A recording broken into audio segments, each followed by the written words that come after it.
Hey guys, welcome back to my channel. If you're new here, my name is Hannah. I post videos on all things fashion and beauty related that are also vegan and cruelty free. I also do a little bit of lifestyle stuff. So today is going to be about something I'm extremely passionate about, and that is dogs. So I have my foster pup here, but she is very excited. It's morning, so she's like wanting to play right now, but I'm gonna try to see if I can get her up here. This is Scout, and she is my most recent foster dog. So I have had her for about a week now, and she actually starts a trial tomorrow. So hopefully, if everything goes well, she will be adopted by the time this video goes up. But I did want to just like introduce her and show you how freaking cute she is, because we love her so much. So we'll let her run wild now while I get on with the video. So I asked you guys on my Instagram if you wanted to see a video on fostering, and told you to ask me some questions about fostering or adopting or rescue dogs or anything like that. So you guys came through with some really, really good questions that I'm gonna answer today. So, okay, yeah, that's gonna be real annoying. Bye. Okay, so I've actually filmed this video twice. The first time she slept right here next to me the entire time, but that was in the afternoon, so I don't think we're gonna get that today. But you can definitely go look at my Instagram if you wanna see more videos and pictures of Scout. I have them on my highlights that say adopt, don't shop. So first I will explain a little bit what fostering is. Fostering is when you team up with a rescue or a shelter and you agree to be a foster home, which is a temporary home for a displaced animal until they find their forever home. So rather than that animal be in the shelter the whole time, where they're essentially in like a jail cell with food and water and like maybe another dog and a bunch of their poop and pee, then they can be in a house with a family and kind of like get acclimated to family life and what it might be like to be in a home. So it's a really good way for rescues and shelters to like get to know the temperament of a dog and see what kind of family they might be a good fit for. And it also just allows the dog to have a better quality of life while they're looking for their forever home. So I work with a rescue here in Los Angeles called Mayday Rescue. And if you're not familiar with them, I'm gonna link a video that we did on the Vegan Few interviewing the founder, Natalie. She is an amazing person, a good friend of mine, and that interview is gonna give you a lot of information about rescuing and the process and her story, which is an amazing story. So definitely go watch that if you are interested in learning more. I think it's a really great resource for people who might not be familiar with Adopt, Don't Shop. And the way I came to work with her was because we adopted our dog Archie from her about 4 years ago. And since then I have fostered through Mayday over the years. So I really love working with them. Okay, sorry, I had to stop filming for a second, but I found a friend and I think he's gonna stay up here the whole time. So that's good. Yes. You like the YouTubes? So let's just get started on the questions. How did you pick the rescue you work with? I'm sure there are a lot in LA. There are a ton in LA, a ton in Southern California. And I told you guys the story a little bit already, but I started working with the rescue I'm working with because I adopted him through them, and just became friends with Natalie and really trust her as a person. So I wanted to work with her and help the rescue in any way that I could. Also, I'm just so grateful for this guy right here. So any way that I could help out, I wanted to. So I could do that by fostering. I could do that by donating, helping out with events and things like that. So I try to help as much as I possibly can. I think that it is important to find a rescue that you really gel with on a personal level, because there are so many rescues and so many different types of people and personalities that are running the rescues. So you really wanna make sure that you team up with somebody that you feel a connection with, that you feel like you trust. So what I would recommend doing is looking on Instagram. So that's actually how I found him, was through Instagram. I found Mayday Rescue on Instagram, saw pictures of him, and I was like, excuse me, this is my son. So I would just suggest looking up rescues on Instagram in your area.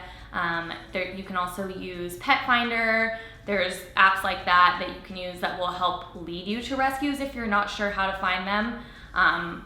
So yeah, I would say find local rescues on Instagram, reach out to them, say, hey, I'm interested in fostering, or I'm interested in volunteering for you guys, and see what the process is. Meet with the people who run the rescue, see if you like them and see if you think it's a good fit, and then you can move forward from there. So yeah, I've had some friends that have had interesting experiences working with rescues as far as like adopting goes. So I just wanted to like disclaim that a little bit, that like it's not one size fits all. Like every single rescue is different, run by different people. So I think if you want to get involved, make sure it's a good one for you. One of the most common questions I get, and I totally understand this because I felt the same way, is how do you not get attached to your foster? And like, how do you not want to keep them? So I do get attached to my fosters. And I remember before I fostered, I would think like, how do people give away these dogs? Like, how do they let them in their home, treat them like their own, and then give them away after? But I think what helps is to really just think of the bigger picture. I hear all the time people say, I would love to foster, but I would just keep the dog. And I think that if you have a different mindset from the get-go, you won't keep the dog, because you know that you're doing this to find the dog a forever home, and that's the main goal. And you know, I'm all for foster fails because I think that's amazing. If a dog fits, it just fits. You know what I mean? Like, I am not able to have 3, I can only have 2. So for me, fostering is a great opportunity to like have 3 for a while and have fun with that. To go back to that, every single foster dog I've had, I am attached to, and every single foster dog I have to say goodbye to, I cry after I say goodbye. I'm sad, I miss them. I feel like a little piece of my heart goes with them every single time.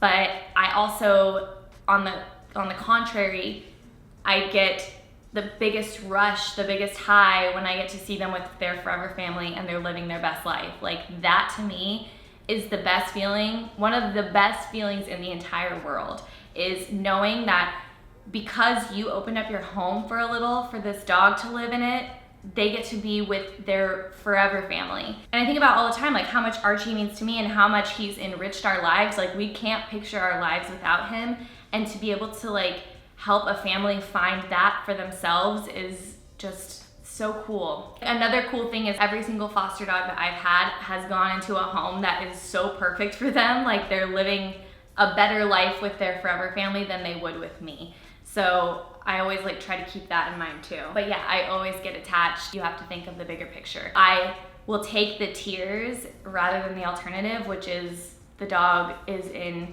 the shelter and is miserable and might be put to sleep if the shelters are overcrowded. Like, it's just not even a question. Like, I'll go through a little bit of emotional heartache in order to give this dog a life and save a life. How long do you usually have a foster pet to look after?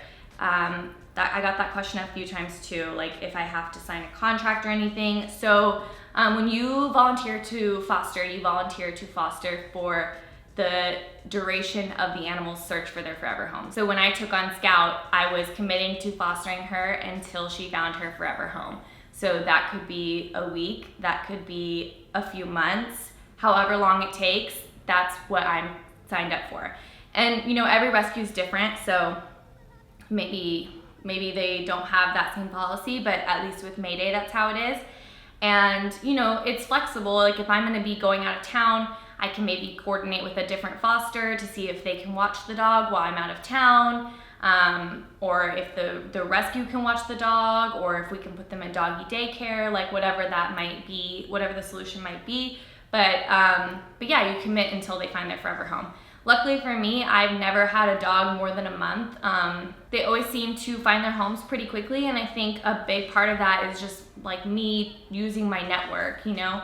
The rescue always has their network, so it's not like you're just trying to network this dog on your own. They're gonna be networking the dog as well, but I think it also helps when you have your own network. So, you know, if you're spreading the word to your friends and family and coworkers, and then they're spreading the word to their friends and family and coworkers, like, eventually the word will get out that you have a dog that needs a home. And yeah, I found that a lot of times the dogs that get adopted come through my personal network. So I think that's awesome. And I think that helps the process go a lot quicker too. Do they come inspect your home? Am I required to have a yard? I live in LA, so no, you are not required to have a yard here. Maybe if you were fostering a bigger dog, they might prefer that you have a yard, but that's just like not a thing here. Like most people don't have yards in LA. It's very expensive to live here. So no, we are not required to have a yard. Will they come inspect your home? Yes, most likely they're gonna come inspect your home, whether you're adopting or whether you're fostering. And that's just a safety precaution. I know some people are like, why do they have to come see my home? It's just to make sure that you're not like a hoarder, or you're living in unsanitary conditions, or you have something that might be unsafe for the dog. That's it. It's not like they don't want to like invade your personal privacy. I had quite a few questions about how I deal with my dogs bringing in a foster dog. Do your dogs get anxious? How do you keep them safe? So I've actually never really had a huge problem with bringing in foster dogs, because usually they're very scared, they're confused, they've either been abandoned, or they're from the streets, or they're from the shelter, and they don't know what's going on. So when they come into my home, they're scared, they're sad, and they're usually just like happy to be somewhere that's not a shelter.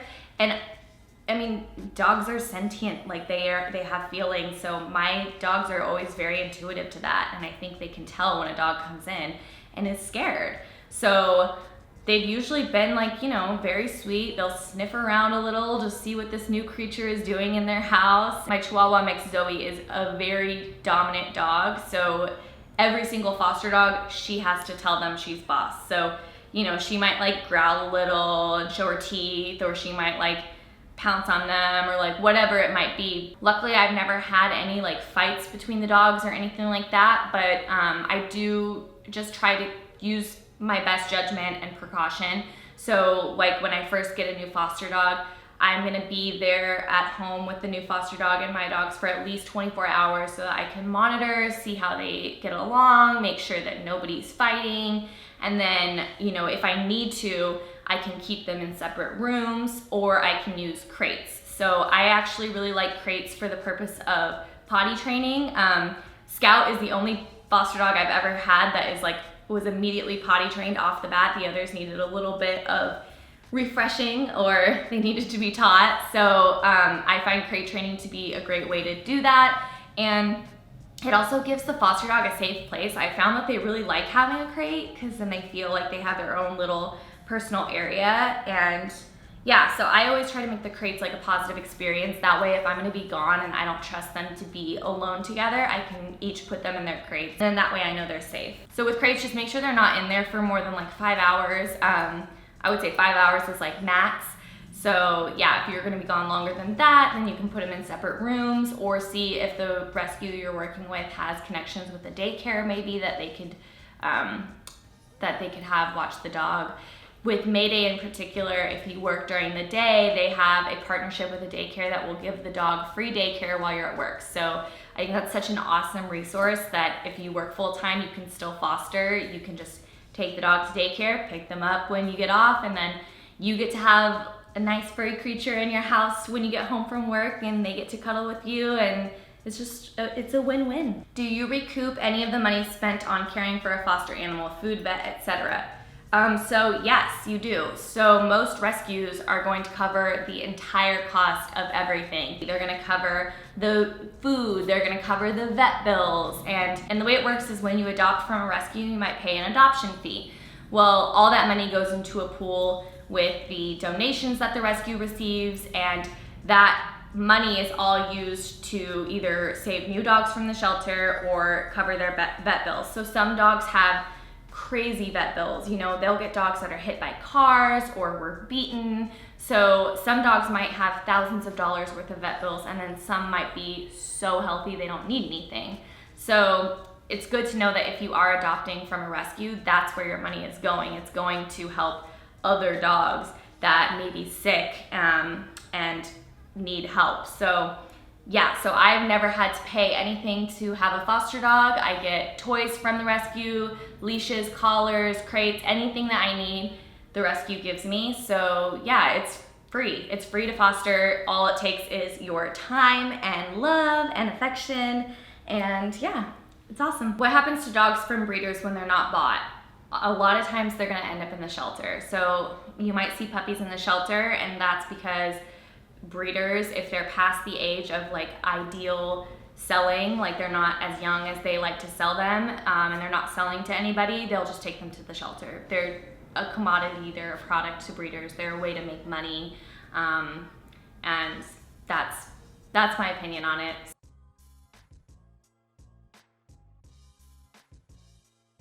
Do you think fostering is a good practice run for adopting?